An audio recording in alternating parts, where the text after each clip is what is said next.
முடியாது. காரணம் எதுக்காகனா அவருடைய ஆசீர்வாதம் நம்மை ஐஸ்வர்யத்துல நம்ம என்ன, அதுக்காக தான் தேவனே பரலோகத்திலிருந்து தம் குமாரனை அனுப்பி என்ன பண்ணாருன்னா, சாபமான நம்ம பட வேண்டியது சாபம், நம்ம நோயில வாய வேண்டியது, நாம அடிக்கப்பட வேண்டியது.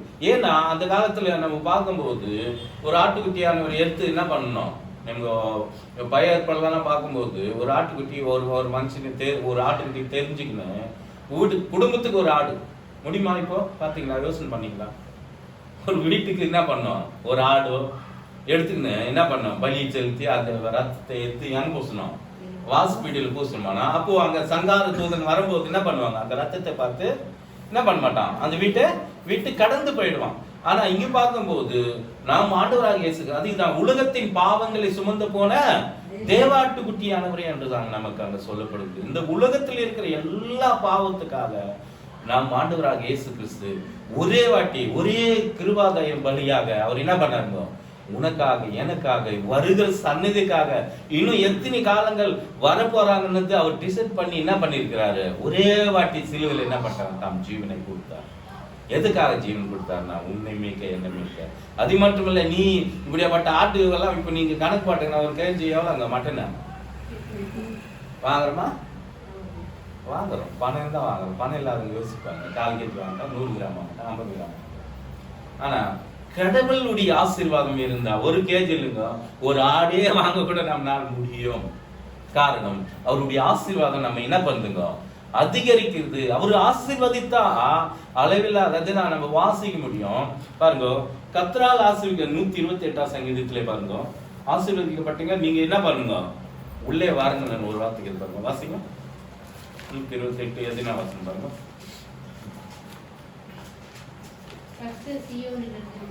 பாருங்க, கர்த்தர் உன்னை எங்கிருந்து ஆசீர்வதிப்பாரா, சியோனிலிருந்து நம்மை ஆசீர்வதிப்பார். பாருங்க, நாம் ஜீவனுள்ள நாளெல்லாம் எருசலேம் வாழ்வை நம்ம காண முடியும். ஏன் கர்த்தர் நம்மை ஆசீர்வதிக்கணும்னா, மத்தவங்களுக்கும் நமக்கு இருக்கிறதான டிஃபரன்ஸ் தேவன் காட்டணும். ஏன் புள்ளப்பா, ஏன்னா அவர் வானமும் பூமியும் இன்னும் நம்ம வாசிக்கும் போது யார் தான் வானம் பூமியா, அவரு.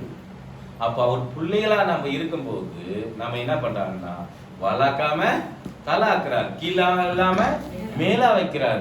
நீ சிந்திப்பது செயல்படுத்துறது எல்லாவற்றையும் உன்னதத்துல இருக்கணும்னு யோசிக்கிறார். நம்ம எபேசுல கூட நம்ம வாசிக்க முடியும். நம்ம எங்க வச்சிருக்கிறார் சரிங்களா, உன்னதங்களை வச்சிருக்கிறார். அவர் இருக்கிற இடத்துல இருக்கணும்னு அவருடைய ஆசை. அதனால்தான் நீங்கள் மனம் திரும்புங்கள், பரலோகராஜ் எப்படி இருக்குதுங்களா, சமீபமாக இருக்குது. அப்போ சமீபத்துல தேவன் வச்சு எங்க அந்த பரலோகராஜ்யம் உங்களுக்குள்ளே இருக்குதுன்றார். அப்புறம் பாருங்க யாருக்குள்ள இருக்குதுங்களா. அப்போ நம்ம பரலோகம் போனோம் போகக்கூடாதுன்னு யார் முடிவு பண்ணோம், நாம் தான் முடிவு பண்ண வேண்டியதா இருக்குது. அதுக்கு தான் சொன்னாங்க, நீங்க எது கேட்டுக்கொள்ளுறீங்களோ அதை நீங்க பெற்றுக்கொண்டுங்கன்னு என்ன பண்ணுங்க, நம்புங்க, விசுவாசிங்க. அப்போது அது உங்களுக்கு என்ன ஆகும், நிறைவா. எதுவுமே நீங்க குறையா கேட்க, நிறைவானது வரும்போது குறையானது என்ன ஆகுங்க, ஒளிஞ்சு போகிறது.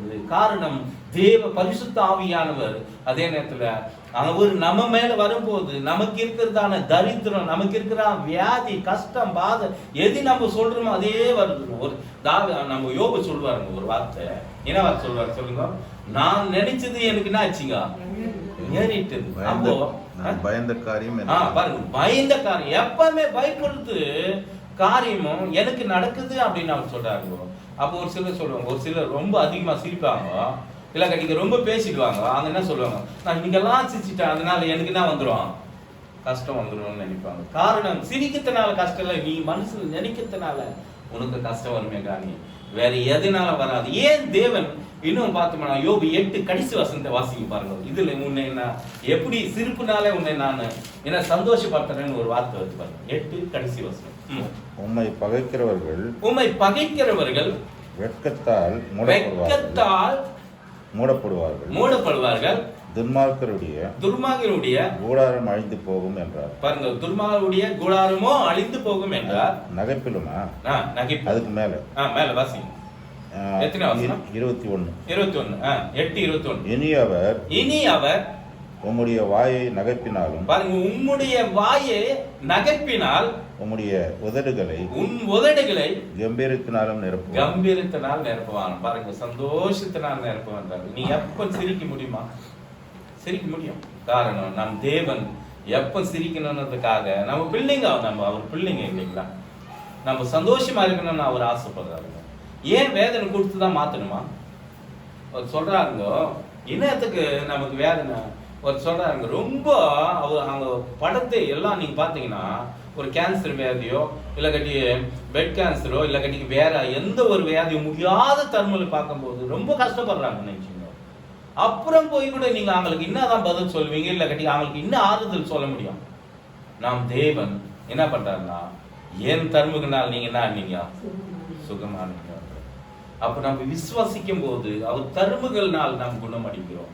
காரணம் அவருடைய தருமுகனால் எதுக்காக நம்ம குணமடைந்தோம் கேட்கிறாருங்க. யாரு ஒருத்தர் கேட்கிறாரு, தோமா கேட்கிறாரு, நான் உன் விரல என்ன பண்ணோம், கை விழால நான் வேலை கை வச்சாதான் நான் என்ன பண்ணுவேன். நம்ம இப்படியாப்பட்ட விசுவாசம் கூட ஒரு சில நேரத்துல நமக்கு காணப்படுது நம்மளுக்கே. காரணம் விசுவசிக்கிறவன் தேவனோட மகிமைக்காக, விசுவாசிக்கிறவனுக்கு எல்லாம் கூடும். அப்போ விசுவாசம் இருக்கிற இடத்துல தேவன் என்ன பண்றாருன்னா அவருடைய காரியங்களை நடக்க செய்யறாரு. அதே நேரத்துல அற்புதம் மட்டுமே போதுன்றவங்க ஒரு சிலர் வந்துனே இருப்பாங்க. ஒரு சிலர் அற்புதத்துக்காக வர மாட்டாங்க. இங்க 4ஆம் அதிகாரத்தை கூட வாசிக்கும் போது இது வரைக்கும் என்ன பண்ணாருன்னா, அங்க மார்க்ல நம்ம பார்க்கும்போது அற்புதம் 5 அப்பங்களை ஆசீர்வதிச்சு என்ன பண்றாருன்னா வராருங்க. 5ஆவது அதிகாரத்தை வரும்போது அவரு தேடி வராங்களாம். காரணம் பார்க்க அந்த படையில என்ன பண்றாங்கன்னா, அவரு மறுபடியும் என்ன பண்ண போறாரு, இன்னைக்கு இந்த சாப்பாடு கொடுத்தாரு, நாளைக்கு என்ன பண்ண போறாரு, நல்ல ஒரு மட்டன் இல்லை கட்டி ஒரு நல்ல சாப்பாடு கொடுப்பாருன்னு எதிர்பார்த்து வராங்க. நீங்களும் என்ன பண்ணிருக்கிறீங்க, என்னை எதிர்பார்த்து வந்தீங்க. ஆனா அந்த இடத்துல தேவன் என்ன பண்ணது இல்லைங்க, அற்புதத்தை பண்ணது. ஒரு சில நேரத்துல அற்புதம் பண்றாரு, ஒரு சில நேரத்தில் பண்ணது ஆங்கள் விசுவாசத்தின்படியே தான் அதை செய்யறாரு. காரணம் நம்மளுடைய விசுவாசம் அதிகமா இருக்கணும். நம்ம பிரயாசம் எதை செய்தாலும் தேவனுக்கு என்று செய்யணும்ன்றது அவருடைய விருப்பமா இருக்கு. காரணம் எதுக்காகனா நம்மளுடைய வேலையை தேவன் ஆசீர்வதிக்கணும். நம்ம கஷ்டப்பட பிரயாசத்தை தேவனை அதிகம் தான் சொல்லுவாங்க ஒரு சிலர். நான் என் வீட்டுல மல்கியா 1ஆம் அதிகாரம் 8ஆம் வசனத்தை வாசிங்க பாருங்க. எஜமானனாகிறாருன்னு ஒரு வார்த்தை வருது. நம்ம வீட்டுக்கு யார் எஜமானனா இருக்கணும்ன்றதுக்கு அவரு எஜமானனும் அவர் எனக்கு கொடுக்குற வேண்டிய கனது எங்க, எனக்கு கொடுக்க வேண்டிய மகிமை எங்கன்னு சொல்றாரு பாருங்க. அந்த ஒரு வார்த்தை வாசிக்கலாம். நீங்கள் கண் ஊனமானதை வெளியிட்டு கொண்டு வந்தாலும் அது பொல்லாப்பல்ல. 1:6 6:7 பாருங்க. குமாரன் தன் அந்த வாசம் எத்தனை வாசம்? 1:6 தம் குமாரன் தம் பிதாவையும் ஊழியக்காரன் தன் எஜமானையும் கனம் பண்றாங்களே பாருங்க. இங்க சொல்றாருங்க, குமாரன் யாரு கனம் பண்றாங்களா பாருங்க, பிதாவை கனம் பண்றாருங்க. எஜமானன் யாரு கனம் பண்ணணும், ஒரு ஊழியக்காரன் என்ன பண்றாங்க, வேலைக்காரன் எஜமானன் என்ன பண்றாங்க கனம் பண்றாங்களோ. நீங்க அப்புறம் பாருங்க, நான் பிதாவானால் என் கனம் எங்க, நான் எஜமானனா இருந்தா எனக்கு பயப்படுற பயம் எங்க, உங்க பயம் பாருங்க. சேனைகளின் கர்த்தர் என்ன பண்றாருங்க, என் நாமத்தை அசட்டை பண்ணுகிற ஆசாரிகளாக உங்களை கேட்கிறார். உன்னை பார்த்து அதுக்கு நீங்க உமது நாமத்தை இங்க கேக்குறாங்க. உடனே ஊழியக்காரங்க எஜமானா இருக்கிறவங்க கேக்குறாங்க, எதனால நாங்க உங்க நாமத்தை நாங்க அசட்டை பண்ணணும்னு நீங்க சொல்றீங்கன்னா, அதுக்கு பாருங்க, என் பலிபீடத்தின் மேல் பாருங்க அசுத்தமான அப்பத்தையும் படைக்கிறதுனாலே அல்லவா. ஆனாலும் நாங்க எதனால நாங்க உண்மை அசுத்து பண்ணோம் என்றீங்க. கர்த்தருடைய பந்தி எல்லாமே போயிட்டு என்று நீங்கள் சொல்லுகிறதுனாலே பாருங்க. அப்ப பாருங்க, எனக்கு கொடுக்க வேண்டிய மகிமை எங்க. அப்போ அவர் சொல்றது தானே. இப்போ பிரதர்கள் சொன்னாங்க, மகிமை குறித்து நீங்க பேசணும் பிரதர் சர்ச்சில் நமக்கு அருமையா சொல்லியிருக்கேன். ஒரு நாளைக்கு நான் அதை தியானம் பண்ணி வச்சிருக்கேன். காரணம் மகிமை யாருக்கு கூறியதுங்க, நம் பிதாவாக தேவனுக்கு. கனம் எல்லாம் யாருக்கு செலுத்தணும்னா அவருக்கு ஒருவருக்கே செலுத்த வேண்டியதா இருக்கு. ஏன்னா அவரு எல்லா வாயிலே என்ன பண்ணிட்டாருங்க, பூமியை பார்த்து உண்டாகுது என்று சொல்லத்துக்கு முன்னே அந்த பரிசுத்த ஆவியானவர் என்ன பண்ணாருங்களாம், உடனே அங்க என்ன இருக்குதுங்க, அவர் பரிசுத்த ஆவியினால மூடப்பட்டு. ஃபர்ஸ்ட் வசனத்தை நம்ம வாசிக்கும் போது பாருங்க, வாசிக்கலாம். ஆதியாகமம் 1:1 பாருங்க. ஜலத்தின் மேல் பரிசுத்த ஆவியானவர் என்ன பண்ணியிருந்தாருங்களா? அசைவாடி இருந்தாரு. அவர் பாருங்க 1-2. 1-2. பூமியானது பூமியானது ஒழுங்கும் இன்மையும் வெறுமையா இருந்துச்சு. பூமியே ஒழுங்கில்லாத இருந்துச்சு. ஆழத்தின் மேல் இருள் இருந்தது. பாருங்க, ஆழத்தின் மேல் இருள் இருந்தது. தேவ ஆவியானவர் ஜலத்தை மேல் அசைவாடி. எப்போ அவர் சொல்லுவாருன்றதுக்காக ஆவியானவர் ஃபர்ஸ்டே இருக்கிறார் பாருங்க. ஆவியானவர் நம்ம நினைக்கிறோம் பரிசுத்த ஆவியானவர் எங்கிருந்து இருக்கிறாருன்னா முதல்ல இருந்தே இருக்கிறாருங்க. தேவனை எப்ப அந்த வாயிலிருந்து சொல்லணும்ன்றதுக்காக அங்க வெயிட் பண்றாருங்க. அவர் சொன்ன உடனே என்ன ஆச்சுங்க? அங்க பூமி ஒழுங்கமானது என்ன ஆச்சுங்க? வெளிச்சமா மாறிச்சு. இருளிலே தேவன் நம்ம வாசிக்கிறோம். ஏன்னா அங்க இருளிலே அவர் வெளிச்சத்தை என்ன பண்றாருங்க? உருவாக்கக்கூடிய அவர் தேவன். பாத்துங்க, இருளை பார்த்து வெளிச்சம் உண்டாக கடவுதுன்னு சொன்னாங்க. வெளிச்சம் உண்டா. சூரியனை உண்டாக கடவுதுன்னு சொன்னாங்க, உண்டாயிடுச்சு. இரவு உண்டாக கடவுது என்று சொல்லும் போது உண்டாயிடுச்சு. காரணம் ஏன்னா அவர் வார்த்தைக்கு வல்லமை உள்ளது. அந்த வார்த்தை எந்த மனுஷனை என்ன பண்ணுங்க? பிரகாசிக்கக்கூடியது. அதே நேரத்துல பார்க்கும்போது ஏன் கனம் எங்க, எனக்கு கொடுக்க வேண்டிய மகிமை எங்கன்னு நம்மளை கேட்கும் போது அவங்க ஊழிக்காரங்க எங்க உங்களுக்கு நாங்க கொடுக்க வேண்டியதா இருக்குது அப்படின்னா, நீங்க பலிபீட்டம் நீங்க என்ன பண்ணீங்க? என்னை அசிதியா என்ன என்ன பண்றீங்க? அவருக்குனால தான் நம்ம அவர் சமூகத்தில் வரும்போது ஒரு சிலர் நம்ம சொல்றோம். என்ன சொல்றோம்னா, பயத்தோடு நடுக்கத்தோடு என்ன பண்ணுங்க? அவர் சமூகத்தில் வரும்போது வேற எந்த வார்த்தைகளும் நம்ம அதிகமா பேசவே கூடாது. காரணம் தேவ பரிசுத்த ஆவியானவர் நம்ம மத்தியில் இருக்கிறார்.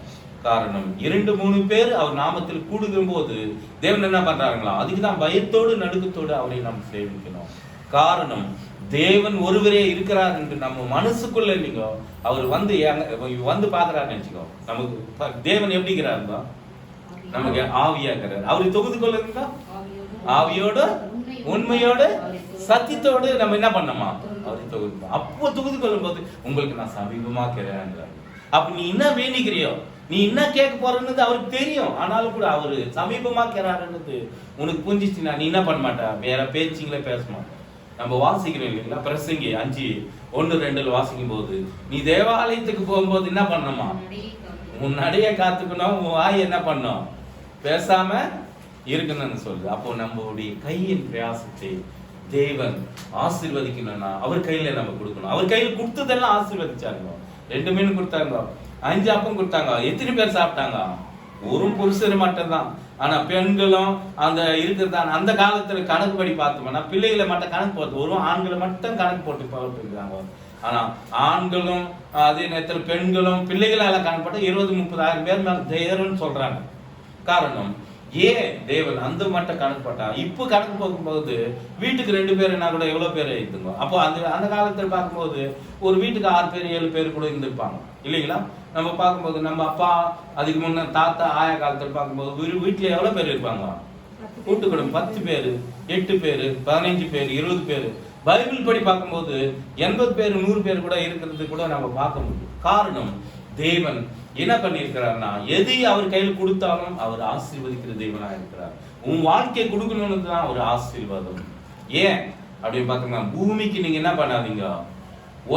இந்த பூமியில நம்ம ஒத்த வேஷம்னா தேவனும் வேணும், உலகமும் வேணும். இந்த மாதிரி இருந்தா நாம் வாழ்க்கையில எதுவுமே நம்ம தேவனத்துல. அதனால்தான் இருமன உள்ளவன் எல்லாவற்றிலும் என்ன இருக்கிறான்? நிலையற்றவனா இருக்கிறான். நம் தேவனத்துல எதுனா பெற்றுக்கொள்ளணும்னா முடியுமா? முடியாது. காரணம் நம்ம மனசுக்குள்ள நம்ம உறுதி என்ன தெரியுங்களா? அவரு நமக்கு செய்வார், அவருக்காக நான் செய்வேன், அவ்வளவுதான். அவருக்காக நான் வாய்வேன், அவருதான் எனக்கு எல்லாமே அப்படின்னு நாம் முயற்சி எடுக்கிறது தான் நம் தேவன். அது விரும்புறாங்க ரொம்ப தேவன். அதனால்தான் நீங்களும் உதவினால நம்ம வாசிக்கிற மாதத்துல கூட நம்ம தொடர்ந்து அதை பத்தி நான் பேசினே வரேன். காரணம் நம்ம உதடுக்குள்ள மட்டுமே வச்சுன்னா ஒன்றும் பிரயோஜனம் இல்லை. மனசுக்குள்ள தேவனை நம்ம வர வைக்கணும். தேவனை வர வைக்கணும்னா அவரை நம்ம எப்பவுமே ஆகட்டும் தமக்கு பிரியமானவருக்கு நித்திரை மாட்டோம் இல்லைங்க. பாருங்க, இன்னும் லூக்கா மார்க்கிலே வாசிக்கிறோம் 4:27 வாசிங்க பாருங்க. ஒரு விதையானது என்ன பண்றாங்களா? வாசிக்கலாம். மார்க் 4:27-26 வாசிக்கலாம்.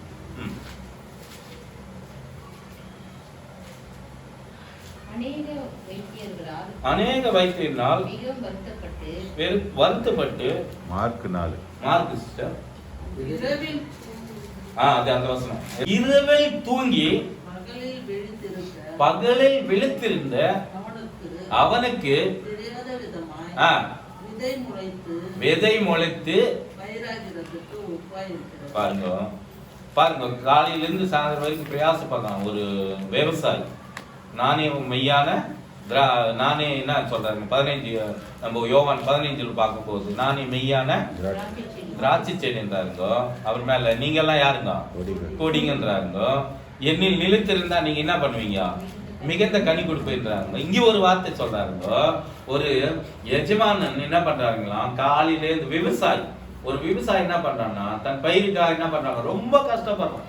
காலையில இருந்து அந்த என்ன வேலை செய்யறாங்க, எல்லாவற்றையும் கிளீன் பண்ணி கல்லை பொறுக்கி மண்ணை சீர் பண்ணி அது என்ன பண்றாங்க, அதை அந்த விதைய என்ன பண்றான், ஒரு விதைக்கிறதுக்கு என்ன சமமா அந்த ஒரு வார்த்தைங்க நம்ம பாக்குறோம்.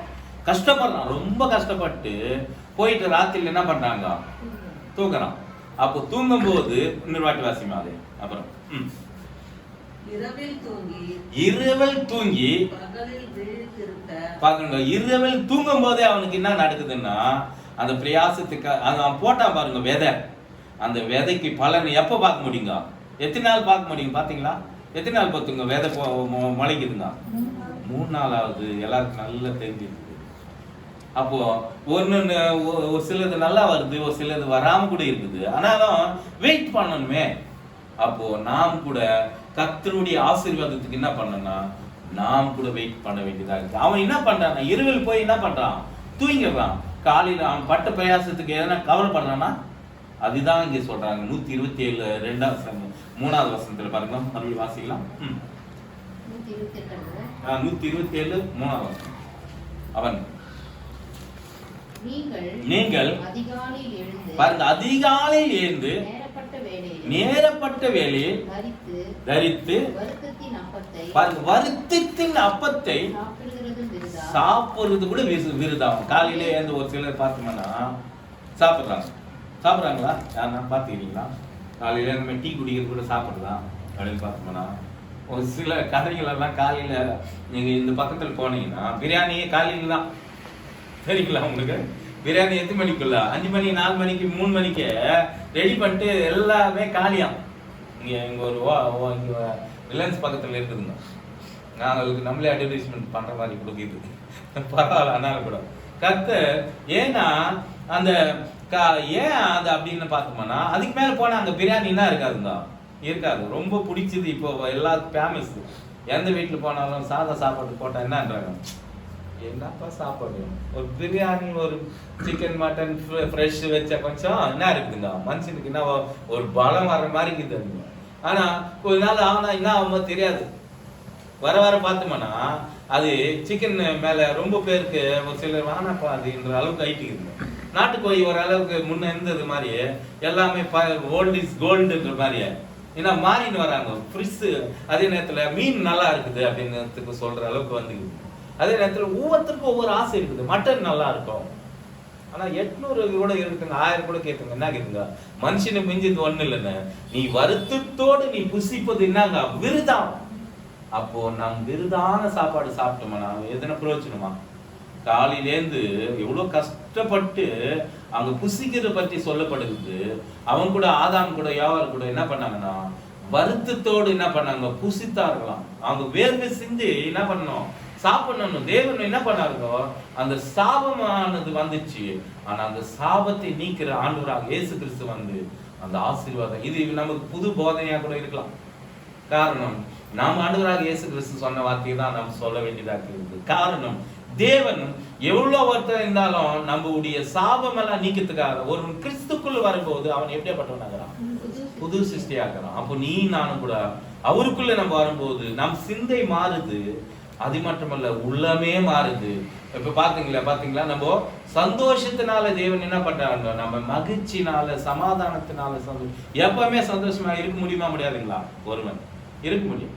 பைபிளை வாசிக்கும் போது நம்ம இருக்கணும். அதுக்குதான் வேதத்துல நம்ம பாருங்க 1ஆம் சங்கீதத்துல 3ஆம் வசனமா 2ஆம் வசனமா பாருங்க, இரவும் பகலும் அதை என்ன பண்ணணுமா, தியானிக்கணும். தியானிக்கணும். அப்போ தியானிக்கிறதுன்னா என்னங்க? தியானிக்கிறதுன்னா என்ன சொல்லுங்க நீங்க?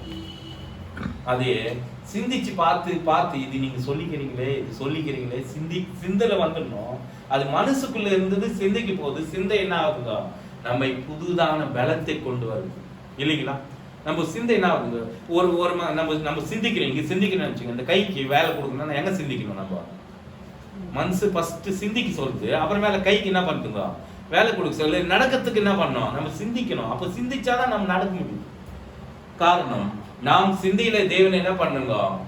சிந்திக்க வேண்டியதா இருக்கு. காரணம், இரவும் பகலும். அதே நேரத்தில் யோசுவா 1:8 வாசிங்க பாருங்க, என்ன சொல்றாரு பாருங்க.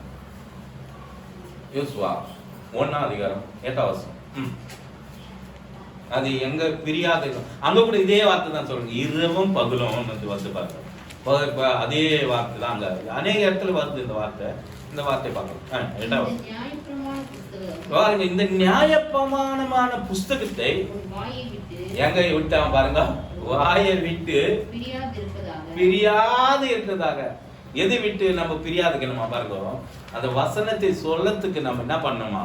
பிரியாது இருக்கணும்னா, நீ ஒரு பிரதர் சொன்னாருங்க, நீங்க உங்களுக்கு இந்த மாசத்துல நான் சொல்லியிருக்கேன். எத்தனை பேர் கத்துன்னு வரீங்களான்னு சொல்லியிருக்கிறாங்க. ஆதி ஆமத்திலிருந்து வெளிப்பத்து வரைக்கும் எப்படின்னா சொல்லணும். எத்தனை பேர் மனப்பாடம் பண்ணுவீங்களோ தெரியல. நான் பண்ணியிருக்கிறேன். நாளைக்கு சொல்லுவேன்னு நம்புறேன். எத்தனை புஸ்தகம்? 66 புஸ்தகம். எவ்வளவு நேரம் ஆகும்? 1 நிமிஷம் 6 செகண்ட். கரெக்டா?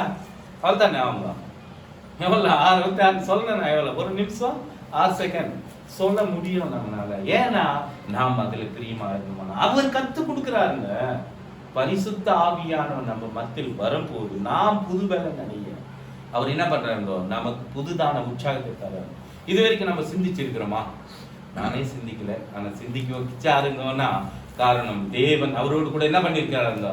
பேசியிருக்கேன். அந்த பேச்சு நான் என்ன பண்ணிருக்கிறேன்? கேட்டு இருக்கிறேன். கேட்டது மட்டுமல்ல, நான் போய் அதை என்ன பண்ணிருக்கிறேன்? ட்ரைனிங் எடுத்திருக்கிறேன். ட்ரைனிங்ல வெற்றி பெற தேவன் நாளைக்கு உதவி செய்ய போறார். காரணம், இந்த 66 புஸ்தகமும் நான் சொல்ல முடியுமானது ஒரு நேரத்துல என்னால போய் எங்க முடியாது. என்னால முடியாது. ஆனா தேவன் என்னோட இருந்தா அது முடியும். எத்தனையோ பேர் பைபிள் படிக்கிறாங்க. ஆனா இந்த பைபிள் வசனங்கள் எல்லாவற்றையும் மனசுக்குள்ளதான் வச்சுக்க சொல்றாங்க. நீங்க என்ன சொல்றீங்க பாருங்க? ஒண்ணு இதயத்தை விட்டு என்ன பண்ணணுமா? பிரியாது இருக்கணும். அப்ப பிரியாது இருக்கிற வார்த்தைகளால உன்னை என்ன பண்ணணும்? நீ பலப்படுத்திக்கணும். ஏன்னா அவருடைய வார்த்தை இருப்புள்ளதும் கருக்குள்ளே பட்டயமா காணப்படுகிறது. அது நம்மை மட்டும் இல்லைங்கோ, மற்றவங்க பேசுற கூடியங்களை கூட மாத்தீங்க. ஒரு சின்ன ஒரு எக்ஸாம்பிள். 13 வயசுங்க அவங்க. எவ்வளவு வயசு? 13 வயசு. ஒரு பையன் கஞ்சா அடிக்கிறான், சிகரெட் அடிக்கிறான், குடிக்கிறான், எல்லாமே பண்றான். அவனுக்கு தெரியாதுன்னு ஒண்ணு இல்லை. அப்படியே பட்டவன் என்னை பார்த்தாவே அவன் ஓடுவான். காரணம், அங்க ஒரு கேலியா பண்ணுவான், இல்லாட்டி ஒரு பரியாசமா பண்ணுவான். அப்படியே இருவாத்தல் தாங்க, வேற எங்கோ இல்லை. அப்படியே பட்டவனே ஒரு நாள் அன்பா கூப்பிட்டு எனக்கு தெரியாதுங்க, தேவனுடைய ஆவியானவர் யாரு எங்க கொண்டு போவாருங்கிறது நம்ம வேதத்துல தான் பார்க்க முடியும். அப்படி அவனை கூப்பிட்டு அன்பா பேசி அவனுக்கு ஒரு சில வார்த்தை, நீ ஆமாண்ணா உன் கூட நான் பேசுறதுக்குன்னா நீ என்னை பார்த்தாவே என்னப்பா என்னை பார்த்தாவே பயப்படுற ஓடிடுற அப்படின்னு கேட்டான். ஆனா உன்னை பார்த்தா எனக்கு பயமாகுது நான். காரணம் எதுக்கு எனக்கு தெரியாது. ஆனா கூப்பிட்ட, நீ வாப்பா என் கூட வந்து, நீ என்னத்துக்கு இது மாதிரி வேலை எல்லாம் செய்யற அப்படின்னு சொல்ற. பொய் சொல்றாங்க. ஆனா பொய் சொல்லும்போது நான் சொன்னேன், இது மாதிரி எல்லாம் செய்யாது. அப்பா அம்மாக்கு ரொம்ப கீழ் பண்ணணும். ஏன்னா நீ வந்து தேவனை வந்து தெரிஞ்சுக்க முடியல. அவனு கிறிஸ்துக்குள்ளதான் இருக்கிறவங்க தான், இந்துங்களுக்கு. அப்ப பார்க்கும்போது அவனுக்கு நான் ஒரே ஒரு வார்த்தை தான் சொன்னேன், அன்பா சொன்னேன். இன்னைக்கு சொந்தமா ஒரு தேங்காய் கடை வச்சுட்டாங்க. தேவனுக்கு நீ ஒன்ன போட்டு செக் பண்ணிக்கணும் போங்க. சொந்தமா கடை வச்சுட்டு என்னை கூப்பிட்டானா இந்த தினத்தில் வரும்போது. காரணம் எதுக்கு கூப்பிட்டானா, ஆனா நீங்க வாங்கினா எனக்கு காலையிலேருந்து எனக்கு போனி ஆகணும். எனக்கு தேங்காய் குடிச்சா ஜலுப்பு வரும். அதனால எனக்கு ஜலுப்பு வர்றதுக்கு முக்கியம் இல்லை. அவன் சந்தோஷம் பண்ணணும். இப்போ என்ன பண்ணனா, அவனுக்கு எப்படி ஹெல்ப் பண்ணணும். நான் சும்மா வாங்கினா அது ஹெல்ப் பண்ண மாதிரி ஆகாது இல்லைங்களா? ஒண்ணு. ரெண்டாவது, அவனை சந்தோஷம் போயிட்டு நான் என்ன பண்ணீங்கன்னா, என்ன இது என்ன நான் கடை வச்சுட்டேன்னா, கடை சந்தோஷமாக்குது. இந்த வைக்கிறதுக்கு நீ தான் வந்து நீ அப்பப்போ வரணும். இந்த கோயில் போகும்போது வரும்போதெல்லாம் நீ எதோ ஒன்று வாங்கினேன். சரி தேங்காய் எவ்வளோடா இருந்தேன்? 20 ரூபாய். சரி குடுறா அப்படின்னு அதை ஒடிச்சு குடிச்சுட்டு திரும்ப நான் வந்து நின்றா, இல்லை கோயாக்காய் இருக்குது இந்த நான் ஒன்று ஏனே வானாடா நீ விற்கிற காய் எனக்கு ஏன்டா கொடுக்குற அப்படின்னா, இல்லைண்ணா நீ வந்ததுக்கு எனக்கு சந்தோஷமா இருக்குது, 3 கோயாக்காய் சாப்பிடு ஃப்ரீயா அப்படின்னு கொடுத்தாங்க. பாருங்க, ஒரு மனுஷனை மாற்ற முடியுமா? ஒரு சின்ன 13 வயசு பையனை மாற்ற முடியுமா நம்மளால? இன்னைக்கு அவன் வாழ்க்கைய நல்லா இருக்கிறதுக்கு, நாம் வழிகாட்டியா இருக்கிறதுக்கு ஏன் காரணம்னா, தேவன் அவருடைய பிள்ளைகளை என்ன பண்றாருன்னா ஆயத்தம் பண்ணி, இன்னொருத்தரை ஆயத்தம் பண்ணது இல்லாம அந்த சின்ன வயசுல, இப்போ வந்து சின்ன வயசுல அவனுடைய மனசுல என்ன இருக்கு தெரியுங்களா? இனிமேல் போய் சொல்வானா, இனிமேல் திருடுவானா, இல்ல குடிக்கிறதா இருந்தாலும் எனக்கு பயந்து இருந்தா கூட அவன் மனசுல ஒரு உள்ளத்துல ஒழிஞ்சிச்சு. இப்போ நானே கஷ்டப்பட்டு அப்படிதான் நான் இந்த சப்ஜெக்டை நான் எடுத்துருவேன். உன் கையின் பிரயாசை நீ என்ன பண்ணு, சாப்பிடுவான். அப்ப பாருங்க, அவன் கையின் பிரயாசை அவனே சாப்பிடுவான். இனிமேல் அவன் போய் சொல்றது, ஒருவேளை அவனுடைய வாழ்க்கை எல்லாவற்றையும் கூட ஒருவேளை சிந்திச்சா, நான் அப்பப்போ பார்க்கும் போதெல்லாம் தேவனை பத்தி என்ன பண்ண போறேன் சொல்லுவேன். ஒரு மனுஷனை நாம் மாற்ற முடியுமானா நம்மளால மாற்ற முடியாது, அவர் வார்த்தை வச்சு நம்ம மாற்ற முடியும். காரணம், அந்த சின்ன மனுஷனை மாற்றத்துக்கு என்னை இந்த பெரிய மனுஷனை எடுத்துட்டு போய் வைக்கிறாரு. நான் போனோமா போகக்கூடாதுங்களா? போயே ஆகணும். காரணம், நான் நினைச்சேன் நேற்று அந்த பையன் எப்படி இருப்பான், என்னதான் பண்றான் அப்படின்னு அங்க சிந்திச்சேன். இங்க பார்த்தா செயல்ல பாக்குறேன், எதிரிலே பாக்குறேன். காரணம், தேவன் ஆவியானவர் எங்க நம்மளை கொண்டு போறாருன்னா, அவருடைய பிள்ளைகள் மத்தியில நம்ம என்ன பண்றாருன்னா கொண்டு போய் அவங்களுக்கு போதிக்கும்படி நம்மளை மாத்துறாரு. காரணம், நாம் சின்னங்கன்னு பெரியங்கன்னு இல்லை, அவர் யாரை ரட்சிக்கணும்னு நினைக்கிறாரோ அங்க ரட்சிப்பில் வழிநடத்துறதுக்கு நம்ம ஒரு பாத்திரமா, நம்ம ஒரு அவருக்கு ஒரு புரோஜனம் உள்ள பிள்ளையா இருக்கிறதுக்கு நம்மை அவரு கணபத்துக்கு பாருங்க. என் கணம் எங்க, என் மகிமை எங்க பார்க்கும்போது எஜமானுக்கு கொடுக்க வேண்டிய கணத்தை கொடுக்கணும், அதே நேரத்துல பிதாவுக்கு கொடுக்க வேண்டிய மகிமை நம்ம என்ன பண்ணணும், அவருக்கு ஒரு அதுக்குதான் துதி கன மகிமை யாருக்கு செலுத்தணும், நம்ம அவர் ஒருவருக்கே செலுத்த வேண்டும். ஜெபத்தில் கூட நம்ம சொல்றோம், எல்லாரும் ஜெபிக்கிறோம் இல்லைங்களா, கடைசியில் என்ன பண்றோம்னா ஆமீன் என்று சொல்றோம். அப்போ ஆமீன் என்று நம்ம சொல்லும் போது தேவன் எல்லாவற்றையும் நமக்காக என்ன பண்ண போறாருங்க, செய்ய போறாருன்றதுதான் அர்த்தம் இல்லைங்களா. அப்போ அவர் செய்யறா இருக்கும்போது நாம் ஏன் குற்றவாளியா இருக்கணும், நாம் ஏன் அவனை நியாயம் தீர்க்கணும்? நான் என்ன சொல்ல தெரியுமா, ஒரே பேசி இது வரைக்கும் நீ என்ன செஞ்ச தெரியாதுடா, ஆனா இதுக்கு மேல என்ன பண்ணக்கூடாது, நீ தப்பான வழியில போகக்கூடாது அப்படின்னு சொன்னான். ஆனா நீ என்ன சொல்றேன், நான் சரி நான் யாரா நீ சொல்ற அப்படின்னு கேட்கணும். இந்துவா அப்படின்னு கேட்கணும். நான் இந்துவா, கிறிஸ்டினா, முஸ்லீமா நானே கேட்டேன் பாருவா, நீ கிறிஸ்துனா அப்படின்றாங்க. கர்த்தர் எவ்வளவு பேர் விடாது, இந்த கிறிஸ்து எனக்குள்ள வந்தனால தான் மாற்று. நான் ஒரு இந்து தான், நான் பக்கா எது ஒன்னே ஒன்று நினைச்சேன். ஆனா என்னை கிறிஸ்துக்குள்ள என்னை மாத்தி என்னை அவருக்குள்ள என்ன பண்ணியிருக்கிறாரு, மகிமைப்படுத்துறாரு. காரணம், என்னுடைய பலம் அல்ல, என்னுடைய சுயம் அல்ல, என்னுடைய சிந்தை அல்ல, அவரையே மகிமை பண்ணணும். அப்ப பார்த்தோமா நம்ம இன்னும் கூட நம்ம பார்க்கும்போது ஒரு குருடன் பிறக்கும் போதே குருடன், இங்க தாய் தகப்பன் பண்ண பாவமானு கேட்கிறாரோ இல்ல தேவன் இவங்க மூலியமா என்ன பண்ணோம், மகிமைப்படுத்துக்காகவே இவன் எப்படி பிறந்திருக்கிறான், குருடனா பிறந்திருக்கிறான்னு சொல்றாங்க. அப்போ நீ நான் பிறந்தது எதுக்காக, அவர் மகிமைக்காக, அவர் கனத்துக்காக, அவருக்காக வாழத்துக்காகவே. உன்னை என்னையும் தாயின் கருவில மட்டும் இல்லைங்க, நீ நடந்தாலும் பாருங்க, நம்ம 139 சங்கீதத்தில் வாசிக்கும் போது நம்ம நடக்கும் போது அவருக்கு என்ன ஆகுதுங்களா தெரியும், நம்ம உட்கார்ந்தாலும் என்ன ஆகுதுங்க அவருக்கு தெரியுது. நம்ம சிந்திக்கிறது கூட அந்த சிந்தையை கூட சொல்ல முடியும்னா அவர்னால்தான். பாருங்க எவ்வளவு அன்பான தேவன் நம் தேவன், அவரு எவ்வளவு நம்மை நேசிக்கிறாருன்னா இயேசு ஒருவரே நல்லவர் என்று சொல்ல நம்மால் முடியும். காரணம், உன்னை என்னை ரட்சித்தவர் பெரியவரா இருக்கிறார், அந்த பெரிய காரியங்களை செய்ய அவர் நல்லவரா இருக்கு. அதனால்தான் என்னை விசுவசிக்கிறவன் என்ன காட்டில் என்ன செய்வான், பெரிய காரியங்கள். அப்போ பெரிய காரியங்களை செய்ய உனக்கு எனக்கு ஆயத்தமா இருந்தாதான் நீ செய்ய முடியும். உன் கையில கொடுக்கணும்னு ஆசைப்படுறாரு. நான் எப்பவுமே முன்னெல்லாம் வேற விதமா நான் வாழ்ந்தேன், ஆனா இப்போ இன்னொரு என் மனசுக்குள்ள தெரியுங்களா, இந்த சுத்திரு பகுதியை நம் கையில கொடுக்க அவர் நல்லவராக இருக்கிறார். புரியுதுங்களா உங்களுக்கு? சாதாரணமான மனுஷன் தான் நான், ஆனா பெரிய தேவன் வந்து நமக்குள்ள வந்தா என்ன பண்ணுவாருங்க, சுத்திரு மாட்டம் இல்லைங்க, ஒவ்வொரு ஆத்மாவும். நான் அதுக்கு முன்னாடி கூட நான் ஒரு ஊமன் தெரியுங்களா உங்களுக்கு, அந்த ஊமை போயினே இருக்குங்க, அந்த அம்மாவை நிக்க வச்சு கொஞ்ச நேரம் பார்த்து மறுபடியும் போகும்போது போன் நம்பர் கொடுங்க அப்படின்னு கேட்கறோம். பேசுறதுக்கு தெரியல, ஆனா போன் நம்பர் வாங்கிக்கிறேன், நான் நேற்றுக்காம சர்ச்சுக்கு வரேன்னு ஏற்றி கொடுத்து போறேன். இப்படி எல்லாம் செய்யறாருன்னா காரணம், ஊழியத்தின் அழைப்புக்காக நம்ம என்ன பண்ணணும், ஒவ்வொரு நாளும். இப்போ நேரத்தில் பிரதர் அதே நேரத்தில் பார்க்கும்போது நீங்க தான் ஒரு இதுக்கு ஒரு இது அரைக்கணும் அப்படின்னு சொன்னாங்க. எதை அரைக்கணும்? நாங்க ஒரு தலைமை நீங்க எல்லாத்தையும் நீங்க தான் நடத்தணும் அப்படின்னு சொன்னாங்க. ரொம்ப அதிகமா தேவ நேரத்தில் நான் நன்றி சொன்னேன். பிரதர் இன்னொரு விஷயம் கூட சொன்னாங்க. சரிங்களா? பிரதர், நான் முழங்கால் போட்டு என் முட்டியை ஒஞ்சி போனாலும் பரவாயில்லையா? அவருக்குள்ள விசுவாசம். என் முட்டி என்ன ஆச்சுங்க? ஒஞ்சி போனாலும் பரவாயில்ல, நான் அப்படியே கூட அங்கேயே கூட நான் செத்துட்டா கூட பரவாயில்ல, நான் முட்டிலேருந்து என்ன பண்ண மாட்டேன், ஏந்துக்கவே மாட்டேன்னு அவர் ஒரு உறுதி சொன்னாங்க.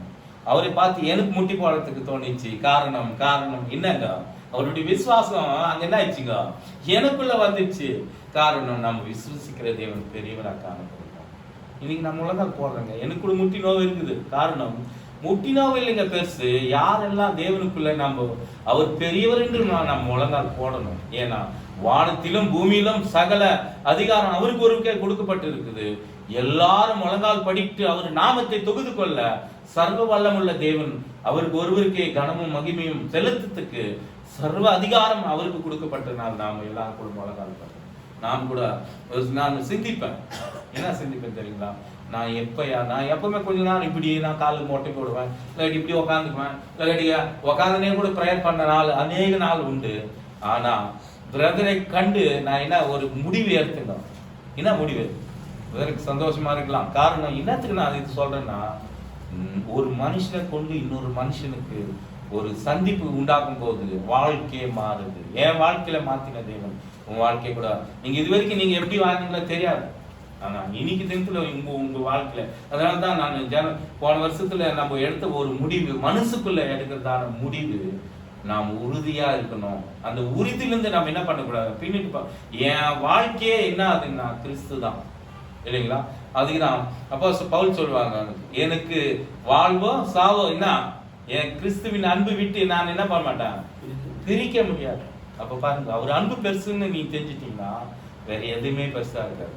அவர் தான் நமக்கு அதுதான் முதலாவது தேவனுடைய ராஜ்யம் அவருடைய நீதியும் தேடுங்கள், அப்போது என்ன ஆகுங்க, உங்களுக்கு இவைகள் எல்லாம் கூட்டு கொடுக்கப்படும். தம் குமாரனே நமக்காக கொடுத்தாருங்க. அந்த அன்புக்கு முன்ன நம்ம யாருன்னா கொடுக்க முடியுமா? நீ நான் கொடுக்க முடியுமா? ஒரு அருமையான பிள்ளைங்க, நம்ம அப்பா அம்மாங்களே ஒரு சில நேரத்தில் பார்த்தோம்னா நம்ம பிள்ளைங்க அப்பாவுக்கு பக்கத்துல இருந்து ஒரு பாத்ரூம் போக முடியலன்னா பாத்ரூம் விட்டு போய் விடுறது வேலைக்காரன் விட்டு செய்யறாங்க. பாத்தீங்களா? யோசிச்சீங்களா? வாசனை. அதனால அவங்களே என்ன பண்ணிருக்கீங்க, அந்த வாசனை சகிக்க முடியல. ஆனா நம்ம அப்பா அம்மாங்க நம்ம பாத்ரூம் உட்காந்தா நம்மள எவ்வளவு சகிச்சிருப்பாங்க, அதே நேரத்துல யூனியன் பண்ணா எவ்வளவு சகிச்சிருப்பாங்க. ஆனா அந்த ஞாபகம் கூட நம்ம வராம நம்ம அவங்கள ஹாஸ்பிட்டல்ல, நீங்க தயவு செஞ்சு நம்ம ரொம்ப சிந்திக்க வேண்டியதா இருக்கு. நம்ம அப்பா அம்மாவை நம்ம கனம் பண்ணணும். ஏன்னா நம்ம அப்பா அம்மாங்களுக்கு கொடுத்த அவங்க இல்லைன்னா நம்ம இல்லைங்களா? ஏன்னா அவங்க தான் நம்மளுக்கு ஒரு வாழ்க்கை கொடுத்துருக்குறாங்க, கர்த்தருக்குள்ள நம்ம கொடுத்துருக்கோம். அதே தான் பார்த்தோம்னா கர்த்தர் எவ்வளவு நல்லவரா இருக்கிறாங்க. அவங்க மூலியமா நம்ம வந்திருக்கிறோம். அவங்க இல்லைன்னா நம்ம இந்த பூமியில வந்திருக்க முடியுமா? தேவன் ஒரு கருவிலிருந்து நம்ம என்ன பண்ணியிருக்கிறாரு, ரொம்ப பாதுகாத்து நம்ம வழிநடத்திருக்கோம். அதனால யாருக்கு என்ன கனம் கொடுக்கணுமோ அந்த கனத்தை நம்ம பூமியில் இருக்கும்போதே கொடுத்துடணும். மறிச்சுட்டா யாருமே எதுவும் பண்ண முடியாது, தேவனே துதிக்க முடியாதுங்க, நித்திரையில் தான் இருக்கும். காரணம், எந்த நேரத்துல எது செய்யணுமோ அது செய்யறதுக்கு தேவனத்துல நம்ம அன்பா கேட்கலாம். அப்ப கேட்கும் போது அவர் கொடுக்கிற தேவனா இருக்கிறாரு. கணித்துக்கு அதுக்குதான் யாக்கோபு 1:5 வாசிக்கும் போது பாருங்க, வாசிக்கலாம் பாருங்க. நம்ம பிதாவும் சொல்றாரு, குமாரனுக்கு பத்தியும் அங்க நமக்கு அருமையா நமக்கு போதிக்கிறாரு. உங்களில் ஒருவன் யாரு பாருங்க, நம்மள யாராவது எல்லாம் ஞானம் வாங்கல, நம்ம படிச்சுக்கிறோமா, படிச்சிருந்தா பெருக்கும் ஆயிடுமா, இல்ல பணம் இருந்தா பெருசு ஆயிடுமா, இல்லாட்டி பொருள் இல்லாட்டி நகை எல்லாம் எனக்கு இருக்குதுன்னு சொல்லலாம். ஆனா கூட நமக்கு என்ன இல்லையா, ஞானத்தில் ஒருவன் குறையா இருந்தா அவன் யாரை கேட்கணுமா, சம்பூர்ணமா. யார் இந்த உலகத்துல சம்பூர்ணமா? எல்லாரும் பிராமிஸ் பண்றாங்க, அப்பா பிராமிஸ் பண்ண மறந்துடலாம், இல்ல அண்ணன் தம்பி பிராமிஸ் பண்ண மறந்துடலாம், இல்ல ஃப்ரெண்டு ஒரு வேலை பிராமிஸ் பண்ண மறந்துடுறோம், இல்லாட்டி நான் கொடுக்குறேன் பெதர்ன்னு சொல்லிட்டு நானே மறந்துடலாம், இல்லாட்டி இன்னொருத்தர் நான் உதவி பண்றேன்ட்டு தெரியாம இப்படி திரும்பின்னு கூட போயிடலாம். ஆனா இவர் பிராமிஸ் பண்றாருங்க பாருங்க வசீங்க. உங்களில் ஒருவன் ஞானத்தில் உங்களில் ஒருவன் ஞானத்தில் குறைவா இருந்தா யாவருக்கும் சம்பூர்ணமா கொடுக்கிற தேவன். கொஞ்சம் நெஞ்சு இல்லைங்க, பரிபூர்ணமா கொடுக்கிற தேவன். ஒருவரையும் பாருங்க, இன்னொரு வசனத்தை சம்பூர்ணம், இன்னொருத்தர் ஒருவரையும் யாருமே அவர் இடத்துல வரங்களே தள்ள மாட்டாரு, கடிந்துக்க மாட்டாருங்க. இப்படியாப்பட்ட தேவனே நம்ம வணங்கணும். எப்படியாப்பட்ட தேவன்? ஒருவனை கடித்துக்குது. அதனால்தான் அவர் வார்த்தை இன்னொரு இடத்துல சொல்லும் போது ஒருவரும் என்ன பண்ணக்கூடாதுங்களா, கெட்டு போவதே அவருடைய சித்தம் அல்ல. அதேதான் பரலோகத்தில் பரமபிதாவே முதல் நாமம் பரிசுத்தப்படுவதாக, ராஜ்யம் எங்க வரணுமா, பூமியில வருவதாக, உம் சித்தம் பரலோகம் செய்யற போல பூமியிலும் செய்யப்படுவதாக. அப்புறம் அனுதின ஆகத்தான் எங்க கடனாளிகளை நான் மன்னிக்கிற போல எங்க கடனைகளை நீங்க என்ன பண்ணுங்க, மன்னிங்க. அப்புறம் எங்களை சோதனைக்கு உட்படாமல் தீமையிலிருந்து எங்களை என்ன பண்ணுங்க, நாம் ஜெபிக்க வேண்டிய ஜெபம். அனுதினத்துல நம்ம பிரேயர்ல கூட நம்ம இது பண்ணணும். தேவன் நமக்கு யார் கத்து கொடுத்த பிரேயர் இருந்தா சீசன் கேக்குறாங்க, நாங்க எப்படி ஜெபம் பண்ணணும்னு கேட்கும்போது அவர் கத்து கொடுக்குறாரு. மத்திய 6ஆம் அதிகாரத்துல 9-11 வரைக்கும் வரும்போது இந்த வசனங்கள் எல்லாம் வரும். காரணம் தேவன். அதே நேரத்துல லூக்கால கூட வருது 11ஆம் அதிகாரத்துல, அதே மாதிரி மார்க்லயும் வருது. ஏன்னா சீசன் கேக்குறாங்க, நாங்க எப்படி எல்லாம் பிரேயர் பண்ணணும் அப்படின்னு கேட்கும்போது அவர் நமக்கு கத்து கொடுத்த பிரேயரும் இருக்குது. அதே நேரத்துல அவர் சொன்ன பிரேயர் நம்ம பண்ணும்போது அவர் செவி என்ன இருக்குதுங்க, நம்ம 34:15 வாசிக்கும் போது அவர் செவி எப்படி இருக்குதுங்க, தொடர்ந்து இருக்குது. சங்கீதம் 34:15 வாசிக்கும் போது எப்பவுமே அவரு நம்ம எப்போ ஜெபிப்போம்னு. அதே நேரத்தில் 33 எரேமியா 3 வாசிக்கும் போது நீ என்னை நோக்கி கூப்பிட்டா என்ன பண்ணுங்க, உனக்கு எட்டாததும் அறியாததும் உனக்கு என்ன பண்ணுங்க, பெரிய காரியங்களை செய்ய தேவன் நல்லவராக இருக்கிறார். அந்த நல்ல தேவனை என்ன பண்ணியிருக்கிறோம்னா நீ நாம் அறிந்திருக்கிறோம். காரணம் உன் கையின் பிரயாசை தேவன் ஆசீர்வதிக்க அவர் நல்லவராக இருக்கிறார். உன் வாழ்க்கையை அவர் கையில் கொடு. நீ எதுவுமே இல்லைன்னு சொல்லாத, தேவனே என்கிட்ட கீழ் என் ஆத்மா உன் கையில் கொடுக்குற. அதனால தான் நம்ம சங்கீதம் 103 வாசிக்கும் போது ஆத்மாவே கர்த்தரே சோத்ரி, என் உள்ளமே அவருடைய பரிசுத்த நாமத்தை சோத்ரி, என் ஆத்மாவே கர்த்தரே சோத்ரி, அவர் செய்த சகல உபகாரங்கள். இந்த ஜெபத்தை நம்ம கடைசியில் செய்யறோம். காரணம் எதுக்கு செய்யறோம்னா அவர் செய்த ஒவ்வொரு உபகாரங்களுக்கு நாம் நன்றி உள்ளவங்களா இருக்கணும். ஏன்னா தேவன் ஒருவரே நன்றி உள்ளவர். எல்லாரும் நன்றி மறந்தாலும் அவர் நன்றி எப்பவுமே நம்ம இடத்துல. நீ நான் கூட ஒரு வேலை அவருக்கு ஊழியத்துல கூட நம்ம ஒரு சில நேரத்துல தூங்கிடுவோம், இல்ல மறந்துடுவோம், இல்ல இன்னும் பண்ணுவோம். ஆனா உனக்காக எனக்காக பிதாவின் நேரத்துல என்ன பண்றாருங்களா, பொறிந்து பேசுறாரு.